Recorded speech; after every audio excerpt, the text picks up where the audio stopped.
निकली पई तो सुका के जुड़ी हुई है। तो अगे बाई होरी का पट्ठा है तो पट्ठे के उत्ते ईंटां जिहड़ियां तैयार हो रही ने।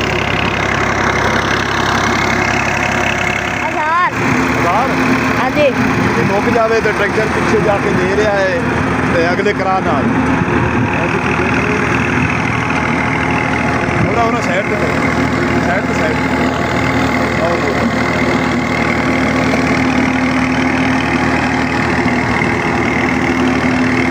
ये टेक्नोलॉजी दौर आ गया है।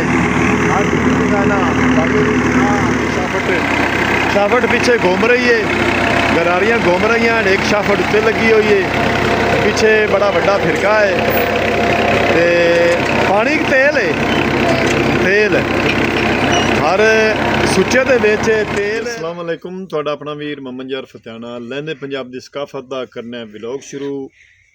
मौसम सर्द हो गया है, आसमान पे बदल आ गए ने, निघा बदल हो गए ने, सर्दी दा मौसम जिहड़ा ना वध गया है, सर्दी वध गई। ते मैं अज चलिया अपने ज़िला साहिवाल शहर ते अगे तुहानू असी शेयर करने हैं भी असी अज तुहानू की कुछ दिखाना चाहते हैं। दिखाउण लगे हैं बाई ट्रैक्टर लैके गया खड़ा है, इधर मिट्टी भट्ठे के कोलों मिट्टी पट के तो उन्हें करा नाल ट्राली भरी है। तो हुण तुहानू दिखाने भी मशीनी इट किस तरह तैयार होंगी। अगे जाके अगे आ जा फिजान, अगलियां इट्टां की जिहड़ी पाली लगी पई उहदे नाल नाल बाई इट्टां की पाली लासी।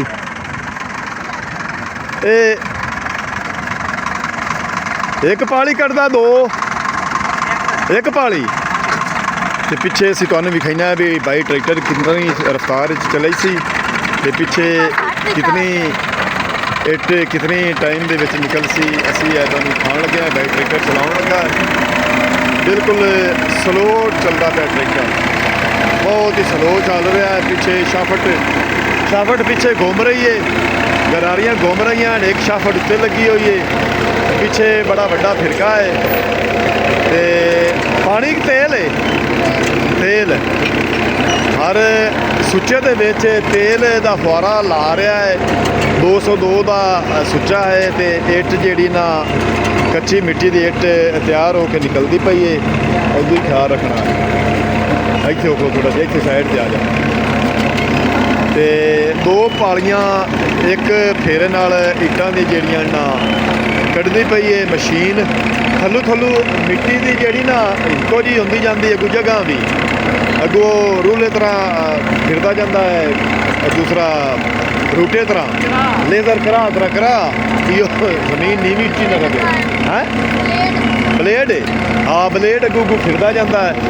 तो ये एक चक्कर दे विच कितने इट निकलदी नहीं, ये दो लगदियां जांदियां ने। किन्ने 100 सी 100 1000 इट यानी कि 500 इट एक पासे तो 500 इट एक पासे। तुसी देख रहे ने भाई इट्टां जिहड़ियां ना गढ़ रहे ने, थल्लों कच्ची मिट्टी दी शाफट जिहड़ियां ना बनी हुई ने, 1 2 3 शाफटां लगी हुई ने। असीं तुहानू दिखा रहे हैं अज भट्ठे जिहड़े साडे पिंडां ते कच्ची मिट्टी की इट तैयार होंदी, मशीनी इट काफ़ी सारी अगे निकली पई तो सुका के जुड़ी हुई है। तो अगे बाई होरी का पट्ठा है तो पट्ठे के उत्ते ईंटां जिहड़ियां तैयार हो रही ने। कोला ते गले सड़े हुए टायर वगैरह जिहड़ा ना जला के पकाया जाता है। देख रहे हैं कच्ची मिट्टी पट के इत्थे ले जाते हैं तो इत्थों अगे सीधी मिट्टी करके पानी ला के गारा बनाया जाता है। तो गारा बना के तो ट्रैक्टर के अगले घरा नाल हैल्प नाल उन्होंने गो के जिहड़ा ना ट्राली के विच पाया जाता है। तो ट्राली छोटी जी ट्राली है, तुसीं देख रहे हैं छोटी जी ट्राली, उहदे विच ट्रैक्टर जिहड़ा ना बड़े जोर नाल बड़ी स्पीड नाल चल रहा है। तो रफ्तार जिहड़ी ना उहदी स्लो है, तो आवाज़ जिहड़ी है ना उहदा ज़्यादा जोर लगता पाया, मशीन गेड़ रहा नाल टुर भी रहा है। एक चक्कर दे विच 2000 मुक जाए तो ट्रैक्टर पिछे जाके दे रहा है तो अगले करा नाल साइड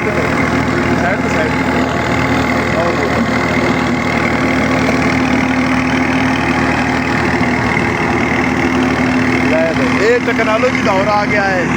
आज है ना बाबू अगले दिनों तक हो जाता है आगे दिवाली को बाद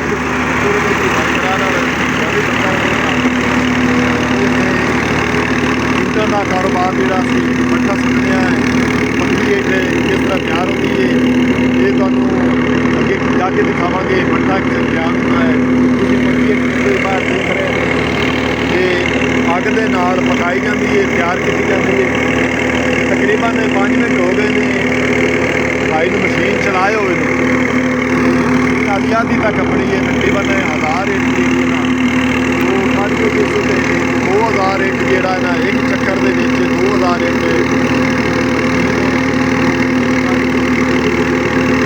तैयार करती है।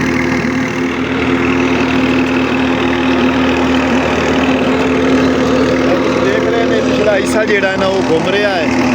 एक शाफट इत्थे लगी हुई है, एक थल्ले लगी हुई है जी ट्रैक्टर के बेल्ट घुमा रही है। ट्रैक्टर की शाफट घुमा रही है।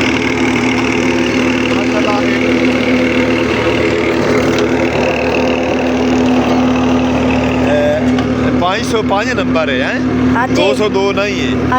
वो सुचे तो लगता है भी 202 है। ये टापे जोड़ा है ना मशीन छोड़ देती है जो थल्ले आती है।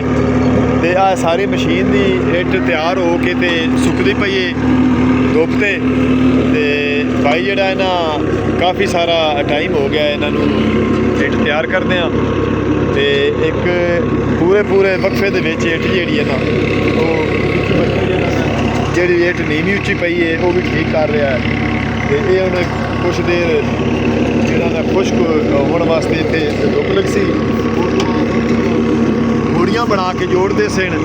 उस तो बाद इतों रेहड़ियाँ की मदद नाल चा के पट्ठे तक पहुँचाए जासी। पट्ठे के चिलम ला के अग ला के पका किया जाता है। ये तुम देख रहे हैं लहंदे पंजाब की सकाफत का ये किस्सा है। भाई उत्ते मशीन से चढ़ गया मिट्टी जोड़ा चेक कर रहा है कि वो मिट्टी थोड़ी तो नहीं वो कोमरे पूरी कर रहा है। मिट्टी की देखभाल करनी मशीन वाले का काम है, ट्रैक्टर चलाना ड्राइवर का काम है। इस तरह ये काम जारी सारी रहा है। तो लहंदे पंजाब की सकाफत साढ़े रावी की पक्की मिट्टी कच्ची मिट्टी वो भी पक्की मिट्टी है। जो इट पक के तैयार हो जाती अग से उदों बड़ी मजबूत हो जाती है। तो अगे शहर जोड़े साढ़े कोठियाँ महल तैयार होते हैं वो इस ईंट के होते हैं।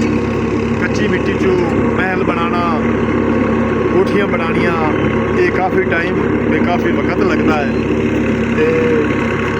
तो ये मेरा मिट्टी जी ना बिच फसी हुई वो कढ़ के अगे बना रहे जी अगे नहीं ना जा रही नहीं पई है। तो मशीन का चल रहा है गरारी लेकिन उन्होंने वो रंबे नाल खरोच के अगे पा रहे।